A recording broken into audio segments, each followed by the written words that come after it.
Hello everyone, welcome to Irene's Insights, and today I have with me a special friend of mine who has 959 subscribers on YouTube, and she started out as an international student and now she's making all of these videos to introduce to everyone what it feels like to be an international student. Here with me is Eartha Daliuag. Hi Eartha, how are you doing today? I'm doing great, Mel. Thank you so much for having me. Of course. So my first question is, what were you doing before you came here to Canada? What were you doing in the Philippines? Well, actually, I was not in the Philippines before coming here in Canada. Well, I was because I was processing my papers. But before that, after graduation, I have a hospitality degree. I moved to Dubai and I work in the hospitality industry. And after 2 years or so, I moved to Ghana. And that's when I realized, you know, it was COVID, our hotel closed. That's when I realized that I needed to change my life. I need to change my career. And it led you to think that, oh, should I study? Well, actually not to study, but it led me to realize, especially during COVID times when hotels were closed, that I need to change the trajectory of my career. I felt like hospitality will no longer be sustainable for the next 2-3 years after COVID. So luckily, I have a friend, which you also know, that sent me a message, and he introduced the idea of coming to Canada to study. Because he also was in hospitality industry, he also realized that we need to change our careers if we really want to grow. So initially, I was reluctant because, of course, I have a career. And then coming to Canada, study, the fact that I'll be an international student will be kind of a financial burden because like we all know, it needs a lot of money to come here to study, right? But eventually, after a lot of thinking, discussing things with my family, they agreed to support me, and that's when I started entertaining the idea of coming here as an international student. So when did you come here? I came in here in 2021, so about 2 years now. And during that time when I got here, it's still COVID time. There's still a lot of restrictions. But after one term, it eases out. So we started taking off our masks. It started going okay. Started seeing people around, which is pretty good. Yeah. And which school did you go to? Because there's so many schools that you have to choose from, and the province as well. So how did you come with the decision to be here in Calgary and choosing the school that you wanted to go to? Okay, I studied at Bow Valley College, and I chose Calgary mainly because of the tax. We know that in Alberta, it's only 5% GST as compared to other provinces. You have your GST, HST, and other taxes as well, which is a lot, right? And as a matter of fact, it's so funny, we chose Calgary because of Jollibee. You know, you need home, like food that tastes like home, right? Oh, and yes. we know, yeah, you know how I feel. I definitely know how you feel. So that is another factor. And like third, I would say I chose my school because looking at the expenses, Bow Valley College offers a more affordable tuition fee as compared to other colleges here in Calgary.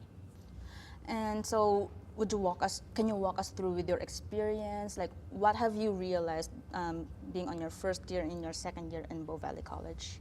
Of course. So during my first term, as I've mentioned earlier, that it was still COVID time, so most of my classes are online. I would say I realized how difficult it is to be alone because you cannot really interact with other people. I mean, if you want to go to the grocery store, you have to wear your mask and all of those things. So I would say it was really tough. But after like my first term, we started going to school. I started seeing people, started seeing the campus because I haven't seen the campus until second term. So I started appreciating my life as an international student. I started volunteering. I started integrating myself to the community, not only in the school but also in Calgary, you know. So transitioned to be like a good experience for me. I met a lot of people. I honestly, I didn't know that I will come to Canada.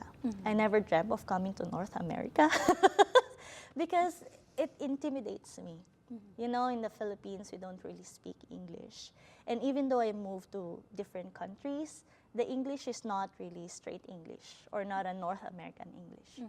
So that is one of my insecurities. But after like going to school, meeting people, interacting with the community, I feel like I can call this my second home, if you might say. Yeah, I see, I see.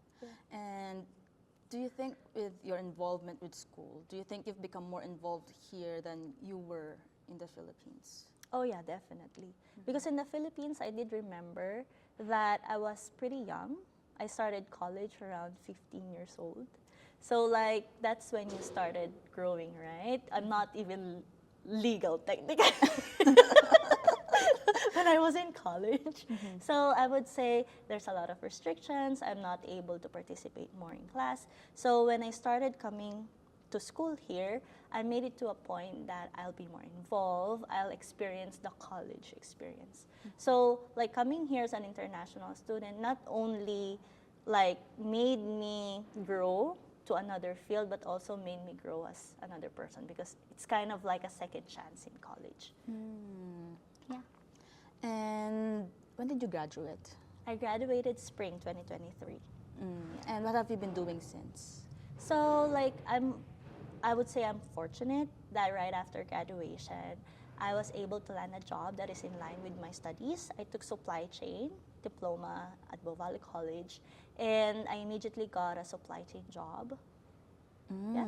So I started off as an operations associate, and couple of months later, I was promoted as a buyer. So I'm a buyer now. Nice. Thank you. That's quite a fortunate, it is a fortunate situation that after all. Let's talk about your YouTube channel. Okay. As I mentioned a while ago, you have 959 subscribers in YouTube. So how did you come up with that idea even?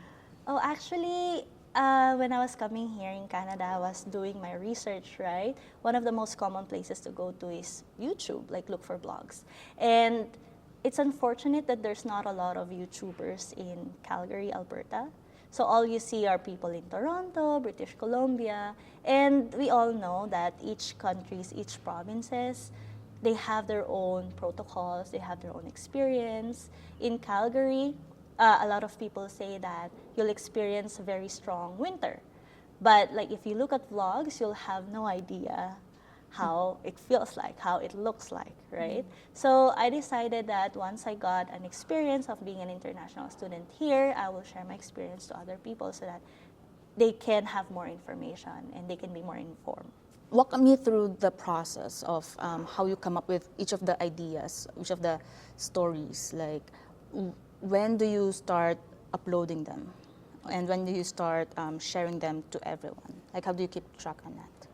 I try to make a video every week, but you know, sometimes life happens, you get busy.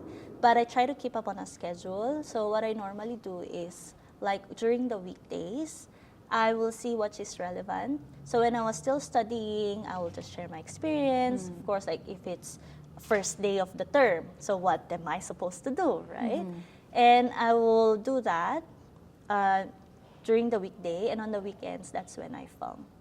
Unless, of course, I have some clips where I needed to show my school, like I need to show my actual like assignment doing, you know, those kind of stuff. But generally, I would post Saturday, and then the content creation would be on the weekday. Wow. Like, you really have to be organized whenever you create content, right? Definitely. So, how do you see yourself with the future of what you're doing as a vlogger and as a buyer as well? So right now, since I'm no longer an international student, I would like to show how to transition as hopefully permanent resident, because I know that a lot of people come to Canada as an international student to become a citizen or a permanent resident. So I'm hoping to show the transition and probably share some ideas. Since I'm already a graduate, I feel like I am more informed on things to do to succeed as an international student. So I'm planning to do that. And as a buyer, so I'm hoping to grow in the supply chain field. So right now, I am working on my professional designation. So I'm looking at things that I can be trained off so that I can also improve on that specific industry. And now that we're talking about the good things, of course, would you care to tell us about the struggles you've dealt with as an international student and a person working in a work permit? Like, what are the struggles that you're facing right now? For sure. So first is that I came in here without a family. So I came in with friends. So that is, like, I would say, a number one struggle. As compared to all the countries that I've been, I have never felt more lonely, except for Canada. Because one, of the weather, because during winter, there's nothing much you can do, right? And although I'm an introvert, sometimes just want to hang out with friends and stuff like that. So that is one of my struggles. Second would be the language, because of, not because people will say some bad stuff when you speak English, but it's more of like a personal insecurity that I don't want to like open myself up to any interaction, because I fear that I'll be like, people make fun of me. Third would be, I would say, finances. Because as an international student, you can only work for a certain hours. I know that right now, until April 2023, international students are allowed to work full-time. And they're looking at extending the number of hours, because when I was studying, it's only about 20 hours. And especially with like the prices of expenses right now that has gone up, right? It's really difficult, especially if you don't have savings, if you don't have any support. So that is like my third struggle. There are times that I cannot breathe because of the finances. But luckily for me, I would say I'm blessed enough that I haven't come to a point where I have to like ask for money to live comfortably, right? And like the transition for the culture. Culture difference is really a big thing. And I know a lot of people also struggle with that because they're so used to the Eastern culture. And you know, here in the Western culture, it's more individualistic. You should be on time, and Filipinos are never on time. Yeah, yes. You know, those kind of things. So yeah, I would say those are the four major struggles that I've experienced as an international student here. How do you cope on all of these struggles? I would say volunteering in school really helped me a lot because that's where I exposed myself. And that is where I met people. That's when I started realizing and understanding the culture here, which made me adjust. For the financial aspects, like at Bow Valley College, we have a lot of opportunities to earn money. Like I was some volunteering opportunities, they gave you stipend. Some positions, like if you are a peer tutor, they give you stipend allowance and stuff like that. I also have GIC actually. So GIC, it really helped me a lot because it's kind of my emergency money. So every time like I'm kind of struggling, my salary is not enough, I just pull out from my GIC, which is really nice.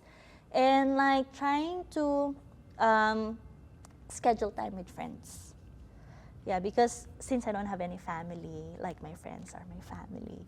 So although schedules are tough, you're studying, you're working, right? I try to make sure that if someone asks me out, I'll be like free. And you follow through, am I right? Yeah, I try to. What is the last thing that you want to advise for those people who want to pursue being an international student and coming in here? Okay, so I would say my greatest advice is that you have to be mindful of what you see and what you observe online. Of course, each and every story is different.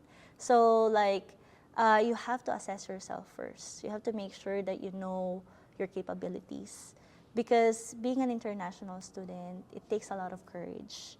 Not only like physically, but mentally, emotionally as well, because you're moving from a different place, right? Especially if you don't have any relatives, you have to be tough. And not only like physically tough, emotionally tough, you also need financial. I mean, although a lot of people will say that it's a taboo, but it's a reality. You don't want to come here and then you'll be struggling. So I just need to make sure that you are set, you're ready, you really want this, and you should be good to go. Thank you so much, Eartha. It's a great pleasure to have you here today. Thank you so much, Val.